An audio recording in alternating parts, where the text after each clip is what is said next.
گرامی قدر سامعین، قرآن مقدس وہ کتاب ہے جسے عالمگیر کتاب ہونے کا شرف حاصل ہے، اور یہ قیامت تک تمام انسانیت کے لیے دستور زندگی منشور حیات رکھتی ہے۔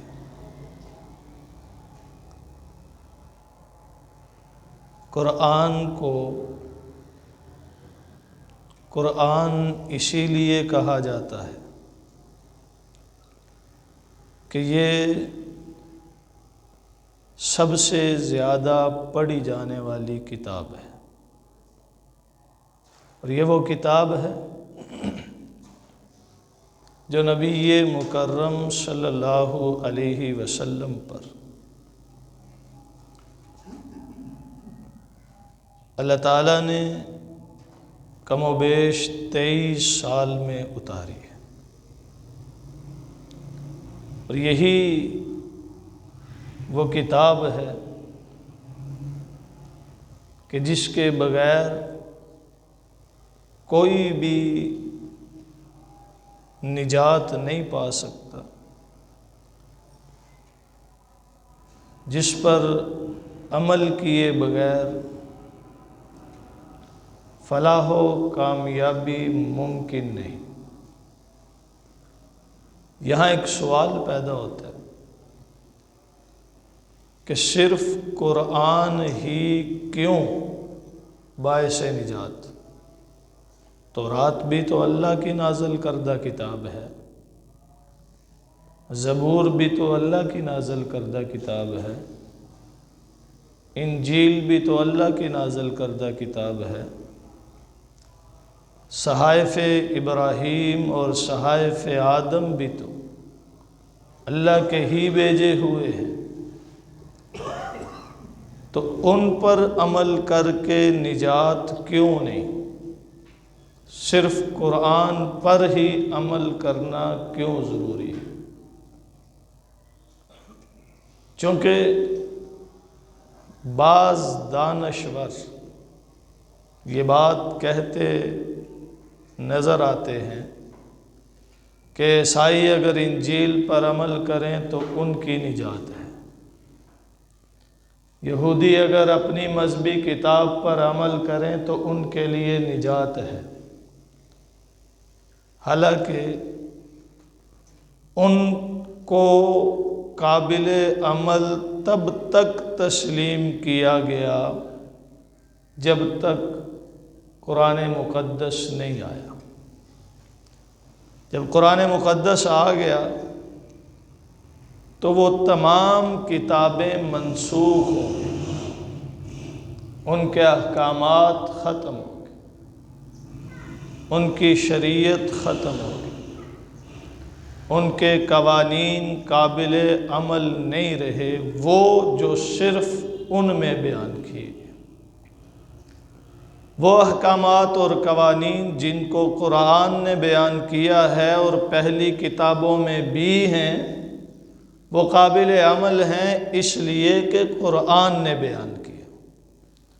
تو قرآن ناسخ ہے، پہلی کتابیں منسوخ ہیں، اور نبی مکرم صلی اللہ علیہ وسلم کی ذات گرامی تمام انسانیت کے لیے ہے۔ آپ کی نبوت، آپ کی رسالت صرف ان کے لیے نہیں جو آپ کو مانتے ہیں، بلکہ ان کے لیے بھی ہے جو نہیں مانتے۔ عیسائیوں کے لیے بھی آپ ہی رسول ہیں، یہودیوں کے لیے بھی آپ ہی رسول ہیں، مشرق سے لے کر مغرب تک، شمال سے لے کر جنوب تک، پوری کائنات کے انسانوں کے لیے حضور نبی مکرم صلی اللہ علیہ وسلم مبعوث ہوئے۔ قل یا ایھا الناس انی رسول اللہ الیکم جمیعا، یہ وہ واضح اور واشگاف اعلان ہے جس نے بتایا کہ اب پہلے رسولوں کی شریعتیں، ان رسولوں کے احکامات قابل عمل نہیں ہوں گے، اس لیے کہ رسولوں کا رسول آیا ہے۔ اگر پہلے رسول بھی ہوتے تو وہ بھی نبی مکرم صلی اللہ علیہ وسلم پر ایمان لاتے۔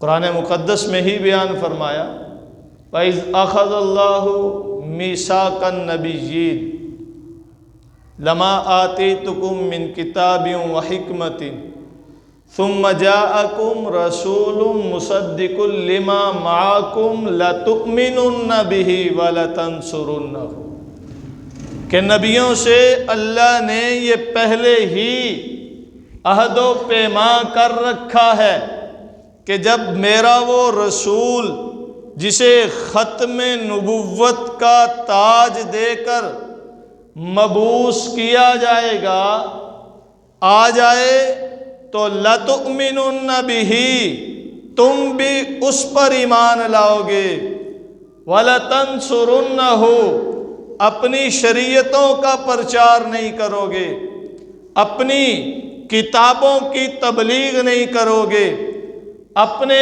دین کی ترویج نہیں کرو گے، وَلَتَنْصُرُنَّهُ، تم بھی اس کے ساتھ مل کر اس کے دین کی اشاعت کرو گے۔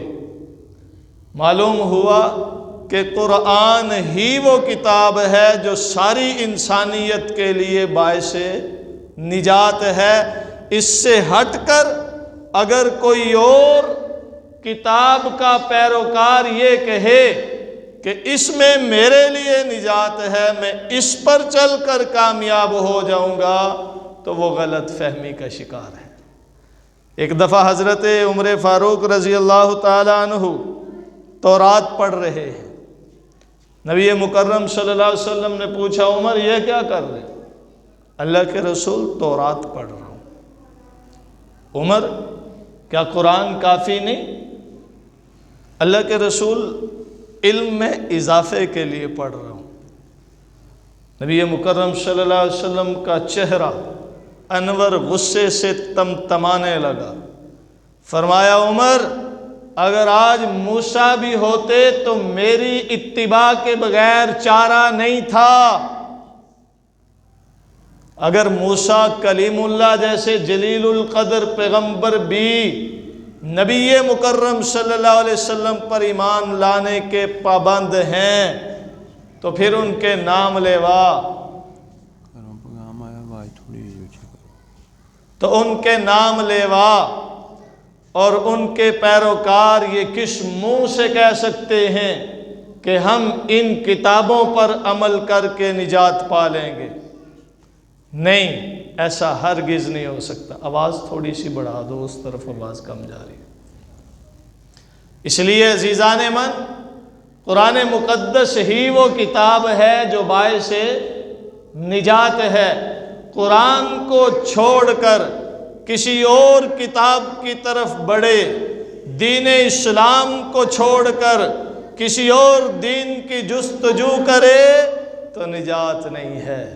وَمَن يَبْتَغِ غَيْرَ الْإِسْلَامِ دِينًا فَلَن يُقْبَلَ مِنْهُ، بڑے کھلے لفظوں میں فرما دیا کہ جو دین اسلام کو چھوڑ کر کسی اور دین کی تلاش اور جستجو میں نکلے گا، اللہ تعالیٰ اس سے اس کا دین قبول نہیں کریں گے۔ تو دین اسلام، مذہب اسلام اور کتاب قرآن ہی قابل عمل ہے۔ قرآن ہی قابل عمل کیوں ہے؟ اس لیے کہ قرآن ناسخ، باقی ساری کتابیں منسوخ، اس کی لائی ہوئی شریعت ناسخ، پہلی شریعتیں منسوخ، اس کے لائے ہوئے قوانین ناسخ، پہلے قوانین منسوخ، قرآن ہی قابل عمل کیوں ہے؟ اس لیے کہ قرآن جامع ہے، قرآن جامع ہے۔ قرآن میں وہ ساری باتیں ہیں، وہ تمام اصول جو انسانی زندگی کے لیے رہنما تھے، اس میں جمع کر دیے گئے۔ پہلی کتابوں کے وہ اصول و قوانین جو انسانی معاشرے کے لیے لازم تھے، اس میں جمع کر دیے گئے۔ وہ اخلاقی تعلیمات جو انسانی معاشرے کے لیے ناگزیر تھیں، قرآن میں جمع کر دی گئیں۔ پہلی کتابوں کی انفرادی تعلیمات کو یکجا کر کے اللہ نے قرآن میں جمع کر دیا ہے۔ جب قرآن میں سارے علوم، ساری تعلیمات، سارا کچھ وہ آ گیا جو پہلے تھا، تو اب قرآن کے سوا کسی اور کی پیروی نہیں کی جا سکتی۔ اب قرآن کے سوا کسی اور کی تعلیمات کو اپنایا نہیں جا سکتا۔ قرآن ہی قابل عمل کیوں؟ اس لیے کہ قرآن کریم محفوظ کتاب ہے، قرآن کریم محفوظ کتاب ہے۔ پہلی کتابیں جتنی بھی تھیں وہ غیر محفوظ ہو گئی ہیں، اور یہ وہ حقیقت ہے جس سے کوئی انکار نہیں کر سکتا، جس کو کوئی جھٹلا نہیں سکتا۔ اولاً تو قرآن اس لیے محفوظ ہے کہ اس کی حفاظت کا ذمہ خود اللہ نے لیا۔ اِنَّا نَحْنُ نَزَّلْنَا الذِّكْرَ وَإِنَّا لَهُ لَحَافِظُونَ کہہ کر کہ ہم نے نازل کیا ہے، ہم ہی حفاظت کریں گے۔ جبکہ پہلی جتنی کتابیں ہیں ان کے بارے میں اللہ نے فرمایا بِمَسْتُحْفِظُوا مِن کتاب اللہ۔ یہودیوں کو فرمایا تم تورات کی حفاظت کرو، عیسائیوں کو فرمایا تم انجیل کی حفاظت کرو، سابیوں کو فرمایا تم زبور کی حفاظت کرو۔ لیکن جب قرآن کی باری آئی، یہ نہیں فرمایا اے امت مسلمہ تم اس کے محافظ ہو، نہیں، بلکہ فرمایا اِنَّا نَحْنُ نَزَّلْنَا الذِّكْرَ وَإِنَّا لَهُ لَحَافِظُونَ۔ دنیا بتیری کوشش کرتی رہے گی اسے مٹانے کی، بہتوں کوششیں ہوں گی قرآن کو ختم کرنے کی۔ کبھی اسے دریاؤں میں بہایا جائے گا، کبھی حافظوں کی گردنیں اڑائی جائیں گی، کبھی قرآنی علوم کو خلط ملط کیا جائے گا، لیکن ساری کوششیں غارت جائیں گی، اس لیے کہ اس کا محافظ اللہ ہے۔ جبکہ ہم دیکھتے ہیں تورات آپ پاکستان سے نسخہ لیں گے اردو میں ملے گا، آپ کسی یورپی ملک سے نسخہ لیں گے وہاں کی زبان میں ملے گا، عرب سے لیں گے عربی میں ملے گا۔ نسخوں کی زبانیں بدل جائیں گی، الفاظ بدل جائیں گے، مضامین بدل جائیں گے، علوم بدل جائیں گے۔ پھر صرف اسی پر بس نہیں، بلکہ پورے وہ احکامات جو اللہ نے بھیجے تھے ان نسخوں میں بدلے ہوئے ملیں گے۔ آج کی تورات اٹھائیں پاکستان سے ہی ایک مکتبے سے چھپی ہوئی، اور 10 سال پہلے کسی اور مکتبے کی تورات اٹھائیں، موازنہ کریں، آپ کو تغیر نظر آئے گا۔ یہی حال انجیل کا ہے کہ انجیل دنیا بھر کے ملکوں میں مختلف زبانوں میں چھپی ہے، ان کے علوم میں تغیر ہے، ان کے الفاظ میں تغیر ہے، قوانین میں، اصولوں میں تبدیلی ہے۔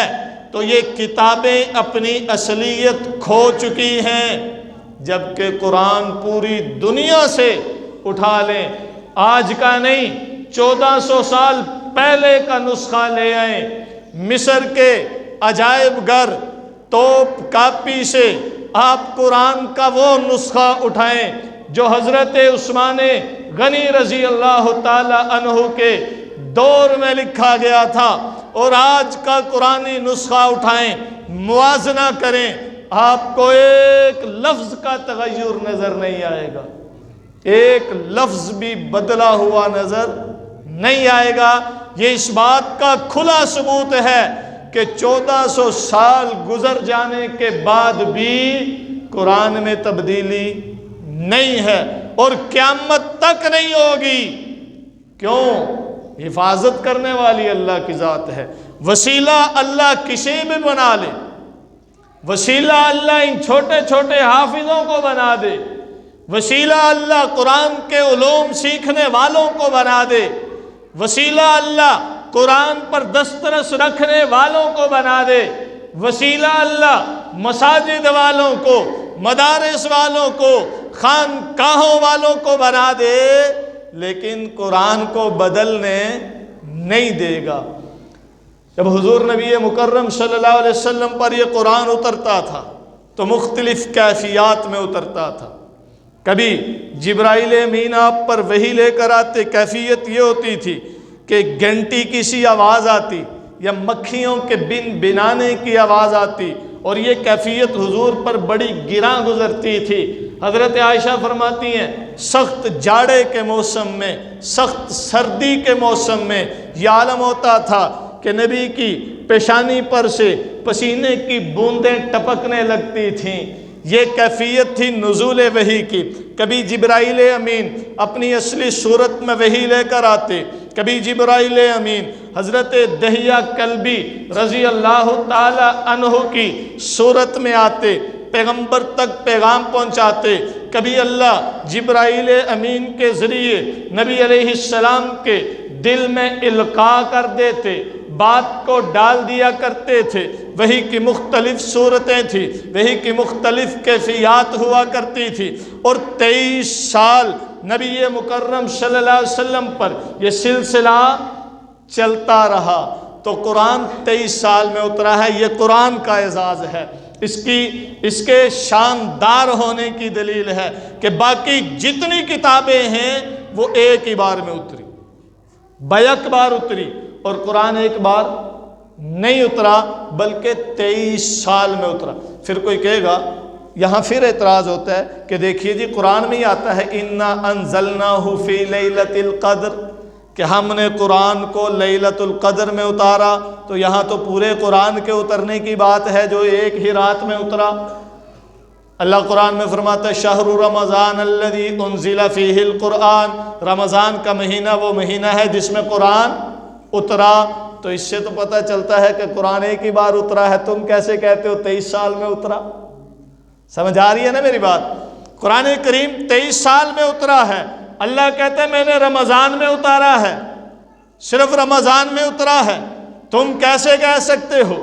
مفسرین اس کی وضاحت کرتے ہیں، دیکھیے نزول قرآن کے 3 مرحلے ہیں۔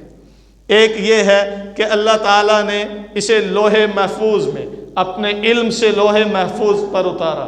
اِنَّهُ لَقُرْآنٌ کریم فی کتاب فی لوح محفوظ، یہ آیت آتی ہے، مجھے پہلا حصہ یاد نہیں، فی لوح محفوظ، کہ قرآن کو ہم نے لوح محفوظ میں اتارا، محفوظ کیا، سیو کیا۔ پھر دوسرا مرحلہ لوح محفوظ سے بیت العزت پر اتارا، آسمان دنیا، یہاں ایک مقام ہے جسے بیت العزت کہتے ہیں۔ اللہ تعالیٰ نے لوح محفوظ سے قرآن کو بیت العزت پر اتارا، اور یہ رمضان کا مہینہ تھا، لیلۃ القدر تھی جب لوح محفوظ سے بیت العزت آیا۔ پھر بیت العزت سے جبرائیل امین کے ذریعے نبی مکرم صلی اللہ علیہ وسلم پر 23 سال میں مختلف مواقع پر، مختلف اوقات میں، مختلف جگہوں میں اترتا رہا۔ یہی وجہ تھی کہ مشرکین کہا کرتے تھے کہ یہ کیا بات ہوئی، کتابیں جو ہوتی ہیں وہ بیک بار اترتی ہیں۔ ہم نے یہودیوں سے پوچھا، وہ کہتے ہیں ہماری کتاب ایک بار آئی۔ ہم نے عیسائیوں سے پوچھا، وہ کہتے ہیں ہماری کتاب ایک بار آئی، اور یہ کہتا ہے میں نبی ہوں۔ تو نبی ہو تو کتاب لا کے دکھاؤ جیسی موسیٰ پر آئی، کتاب لا کے دکھاؤ جیسی عیسیٰ پر آئی۔ لولا نزل علیہ القرآن جملۃ واحدہ، اس پر ویسے کیوں نہیں آئی جیسے حضرت موسیٰ پر آئی اس پر ویسے کیوں نہیں آئی جیسے حضرت عیسیٰ پر آئی؟ ایک ہی بار کتاب کیوں نہیں نازل ہوئی؟ یہ اعتراض کیا کرتے تھے مشرکین بھی۔ اللہ نے فرمایا اللہ کی مرضی، اللہ ایسے ہی کرے گا کہ حضور پر بتدریج نازل فرمائے گا۔ اس میں بڑی حکمتیں ہیں۔ ایک تو یہ کہ جہاں جہاں جتنی ضرورت ہو، ضرورت کے مطابق احکام آتے رہیں تو یاد رہتے ہیں۔ ایک ہی بار آ جائے تو وہ بات یاد نہیں۔ ہم ایک ہی بار پوری کتاب پڑھا دیں تو بچوں کو یاد نہیں رہتی، ہم سبقاً پڑھاتے ہیں تھوڑا تھوڑا۔ ایسے ہی اللہ نے قرآن بھی سبقاً اتارا ضرورت کے مطابق، تاکہ یاد رہے کہ فلاں موقع پر فلاں مسئلے کے حوالے سے قرآن نے یہ بتایا تھا۔ ایک تو یہ۔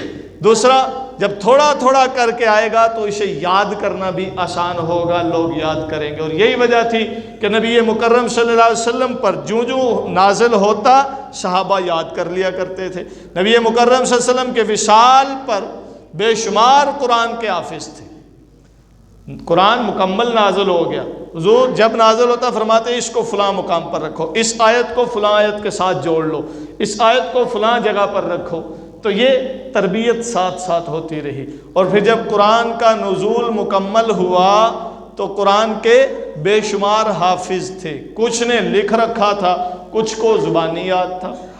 ابو بکر صدیق رضی اللہ تعالیٰ عنہ کے دور میں ایک جنگ ہوئی جسے جنگ یمامہ کہتے ہیں۔ اس میں 70 سے زائد قرآن کے حافظ اور قاری شہید ہوئے۔ جب دیکھا نا کہ قرآن کے اتنے حافظ بیک بار شہید ہو گئے، ایک ہی جنگ میں شہید ہو گئے، تو حضرت عمر بن خطاب رضی اللہ تعالیٰ عنہ جو حضرت ابو بکر صدیق کے خلیفہ اول کے مشیر خاص تھے، آ کر عرض کرنے لگے امیر المؤمنین اگر یہی حال رہا تو قرآن کو محفوظ رکھنا مشکل ہو جائے گا، بہتر ہے کہ قرآن کو ایک صحیفے کی صورت میں سیو کر لیا جائے، محفوظ کر لیا جائے۔ یہ جب مشورہ دیا حضرت ابو بکر صدیق رضی اللہ تعالیٰ نے کمیٹی بنائی۔ حالانکہ اس وقت قرآن کے مکمل حافظ موجود تھے، کئیوں کے پاس لکھا ہوا بھی تھا۔ حضرت زید بن حارثہ رضی اللہ تعالیٰ عنہ کو ابو بکر صدیق رضی اللہ تعالیٰ عنہ نے فرمایا کہ اے زید تم قرآن کریم جمع کرو اور ہر آیت یا سورت یا حصہ کو جب قرآن میں شامل کرنے لگو تو اس پر 2 گواہ لو۔ مثلا ایک صحابی آتا ہے کہ میں نے یہ قرآن کا حصہ یاد کیا ہوا ہے، تمہارے پاس 2 گواہ ہیں کہ یہ واقعی حضور علیہ السلام پر نازل ہوا تھا، حضور نے اس کی تلاوت فرمائی تھی، 2 گواہ پیش کرتے تو اسے قبول کرتے۔ پھر زید خود حافظ تھے، حافظ ہونے کے باوجود ان گواہوں کی صورت میں قرآن کریم کو جمع، کوئی لکھ کر لایا، یہ دیکھو میرے پاس لکھا ہوا ہے، تمہارے پاس گواہ ہیں کہ یہ قرآن ہی ہے؟ جی ہیں، وہ فلاں فلاں گواہ ہے، پھر جمع کیا جاتا۔ تو مکمل اعتماد کے ساتھ حضرت ابو بکر صدیق نے قرآن کو جمع کروایا۔ پھر حضرت عثمان غنی رضی اللہ تعالیٰ عنہ کے دور میں جب معلوم پڑا نا کہ اسلام پھیلتا جا رہا ہے، روم اور ایران تک کے علاقوں میں اسلامی تعلیمات پہنچ چکی ہیں، تو پھر لوگوں نے اپنی اپنی قرات میں اسے پڑھنا شروع کیا۔ تو حضرت عثمان غنی رضی اللہ تعالیٰ نے فرمایا کہ نہیں، اس طرح بھی قرآن میں اختلاف ہو جائے گا، یوں کیا جائے کہ جو صحیفہ حضرت ابو بکر صدیق نے تیار کروایا تھا، حضرت عمر رضی اللہ تعالیٰ عنہ کی بیٹی اور حضور کی زوجہ حضرت حفصہ رضی اللہ تعالیٰ عنہ کے پاس تھا، ان سے منگوایا اور اس کی کاپیاں بنوائیں، نقل اتاری اور اس کے مختلف نسخے بنا کر کے مختلف ملکوں میں بھیج کر پابند کیا کہ اب اسی قریشی لہجے میں قرآن کریم کو پڑھا اور پڑھایا جائے گا، اس کے علاوہ کوئی اور لہجہ رائج نہیں ہوگا۔ تو یہ قرآن کریم کی حفاظت کا اس قدر اہتمام ہے، تو ہم قرآن کریم کو ہی قابل عمل اس لیے مانتے ہیں کہ قرآن محفوظ ہے، قرآن محفوظ ہے اور کوئی کتاب محفوظ نہیں۔ قرآن ہی قابل عمل کیوں؟ قرآن ہی قابل عمل اس لیے ہے کہ قرآن زندگی کے ہر پہلو پر رہنمائی کرتا نظر آتا ہے۔ آپ کو باقی کتابیں مذہب سکھاتی ہوں گی، دین سکھاتی ہوں گی، لیکن معاشرت نہیں، معاشرت سکھاتی نظر آئیں گی، اخلاقیات نہیں، اخلاقیات سکھاتی نظر آئیں گی، لیکن ترقی کے راستوں پر ڈالتی نہیں۔ جبکہ قرآن کریم ایسی کتاب ہے جو زندگی کے ہر پہلو پر رہنمائی کرتی ہے۔ قرآن یہ بتاتا ہے کہ اللہ سے تعلق کیسے قائم کرنا ہے، قرآن یہ بتاتا ہے اپنی آخرت کو کیسے سنوارنا ہے، قرآن یہ بتاتا ہے نافرمانی کا انجام کیا ہے، قرآن یہ بتاتا ہے فرما برداروں کے لیے انعام کیا ہے، قرآن یہ بتاتا ہے باہم ایک دوسرے کے حقوق کیا ہیں، قرآن یہ بتاتا ہے کہ تم نے معاشرے میں رہنا کیسے ہے، قرآن یہ بتاتا ہے حلال اور حرام میں تمیز کیسے کرنی ہے، قرآن یہ بتاتا ہے کہ تم نے ایک دوسرے کے ساتھ پیش کیسے آنا ہے، قرآن اخلاقی تربیت کرتا ہے، قرآن انسانی شخصیت کی تعمیر کرتا ہے، قرآن ولادت سے لے کر کے قبر تک جانے تک رہنمائی مکمل کرتا ہے، انسان کو کہیں بھی چھوڑتا نہیں ہے۔ اسی وجہ سے حضرت علی رضی اللہ تعالیٰ عنہ فرماتے ہیں کہ نبی مکرم صلی اللہ علیہ وسلم نے فرمایا ان قریب فتنے رونما ہوں گے۔ حضرت علی رضی اللہ تعالیٰ نے پوچھا یا رسول اللہ پھر ان سے کیسے بچا جائے؟ فرمایا اللہ کی کتاب کا سہارا لے کر، جس میں پہلوں کے احوال ہیں اور آنے والے لوگوں کی خبریں ہیں۔ جس نے اللہ کی اس رسی کو تھام لیا وہ نجات پا جائے گا، اور جس نے اسے چھوڑ دیا وہ ہلاک ہو جائے گا، وہ فتنوں کی نظر ہو جائے گا۔ تو قرآن نجات ہے، قرآن کامیابی ہے، قرآن فلاح ہے، قرآن ہماری زندگی سنوارتا ہے، قرآن ہمیں حقیقی معنوں میں انسان بناتا ہے۔ لیکن افسوس کی بات یہ ہے کہ ہم قرآن کریم کو صرف ثواب کی کتاب سمجھ کر الماریوں میں رکھے ہوئے ہیں۔